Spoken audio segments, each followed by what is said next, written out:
What if I told you that AI isn't just changing how we work, or how we write, or how we communicate, but who we are? Because there's a growing concern that AI, especially large language models and chatbot companions, might be slowly turning us into the same person.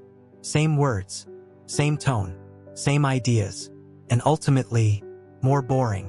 Today, we're going to talk about how AI might be flattening human personality, why that's happening, and what it could mean for our relationships, creativity, and culture. What does boring even mean? Let's start with a simple idea. Boring people don't listen. They tell the same stories, over and over. They never really engage with your story. And because of that, we avoid them. Ironically, AI is the opposite of that. AI listens, perfectly, endlessly, without judgment. And that's exactly why people, especially younger people, are starting to treat chatbots as companions, friends, even emotional support systems. But here's the question we rarely ask. If we all start talking to systems trained on the same data, responding in the same ways, affirming us in the same tone, do we slowly start becoming the same person? Why AI trends towards sameness? To understand this, we need to understand how large language models actually work. AI doesn't think, predicts. It takes massive amounts of human-written text, books, articles, posts, conversations, and calculates the probability of one word following another. That's it. And here's the catch. When you always choose the most likely word, you slowly eliminate surprise. Researchers Mike Bialik and Wanja Wolf call this the boredom trap. Language is powerful because of nuance, because of weird word choices, because of unexpected phrasing. Maybe, and perhaps, don't mean exactly the same thing, and having both matters. But AI doesn't value nuance. It values probability, and probability leads to monotony. The feedback loop no one is talking about. Here's where it gets unsettling. Recent research shows we're starting to copy AI's language patterns. Words like delve, boast, swift. For some reason, AI loves them. And now, humans are using them more too. This creates what researchers call a closed cultural feedback loop. Humans train AI. AI produces language. Humans imitate AI. AI retrains on that output. Round and round it goes. And the result? Not just boring language, but the erosion of linguistic diversity itself. Different cultures, different expressions, different voices, flattened.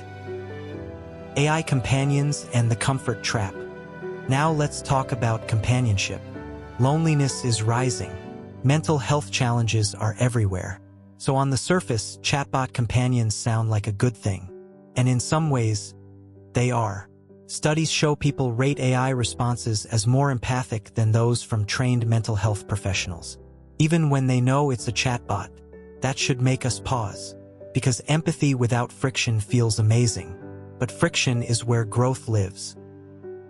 Why too much validation is dangerous. Here's one of the most worrying findings. Researchers found that AI chatbots affirm users 50% more often than real humans do. They agree with us. They support us. They rarely challenge us. And people love it. But there's a cost. Participants who interacted with affirming AI were less likely to repair real-life conflicts. They trusted AI more than humans. They preferred the sycophantic responses. They came back again and again. Comfort replaced challenge. And without challenge, we don't grow. What this means for creativity and culture. This doesn't stop at conversation. Look at art, music, writing, design. AI image generators are trained on enormous amounts of human-made art. And while they can produce impressive visuals, they often remix the same patterns, same styles, same compositions, same aesthetics. Instead of expanding creativity, we risk compressing it. Culture becomes predictable, safe, boring. And that's not just an artistic problem. It's a human one. Is AI always the villain? To be fair, AI isn't useless. For technical writing, editing, translation, drafting ideas. Even the researchers criticizing AI used it as a tool. The problem isn't AI. The problem is replacing human messiness with algorithmic comfort. So here's the real question. If life starts to feel boring, if relationships feel shallow, if conversations feel repetitive, is the solution more AI or more humanity? Real relationships are unpredictable, sometimes tense, sometimes uncomfortable, but that's where meaning lives. If we want interesting lives, diverse cultures, and real connection, we may need to protect difference over sameness and challenge over comfort, because boring isn't quiet.